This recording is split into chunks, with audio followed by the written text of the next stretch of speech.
जीवन विस्तार। आपकी किस्मत खराब है, आपके भाग्य में निर्धनता ही लिखी है। कुल देवता के श्राप के कारण लक्ष्मी आपसे मुंह मोड़े खड़ी है। दरिद्रता ही आपके समस्त पापों का प्रायश्चित है। दरिद्रता तो आप ऊपर से लिखवा कर आए हैं। ऐसी पुरानी एवं दकियानूसी विचारधाराओं से बचें। इच्छा शक्ति से पर्वत तक हिलाए जा सकते हैं।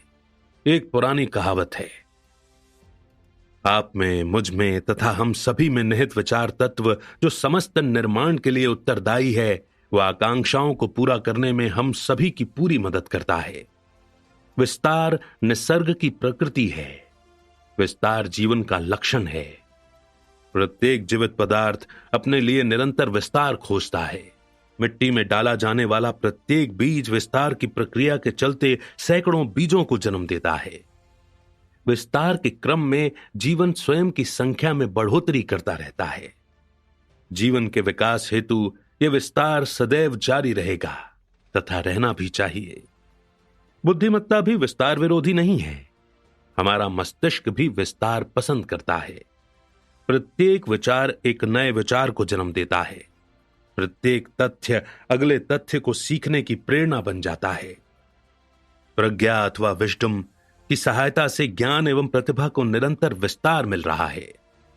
प्रकृति से अधिक की कामना करना हमारा जन्म सिद्ध अधिकार है।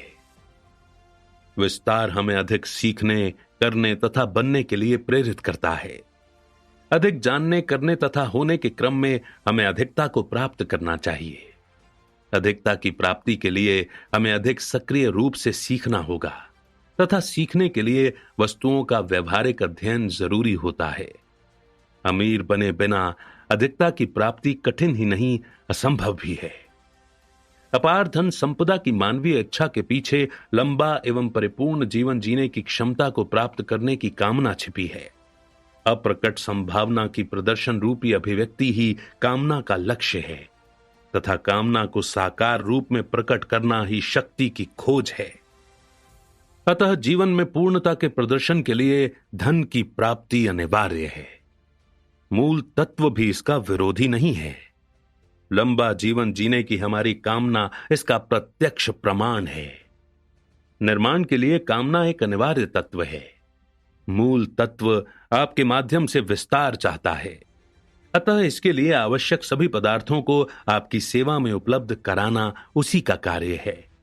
आप अमीर बने, ईश्वर भी यही चाहता है।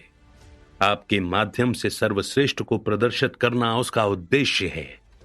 आप में जीते हुए अनंत संभावनाओं तथा जीवन की पूर्णता को वो सिद्ध करना चाहता है।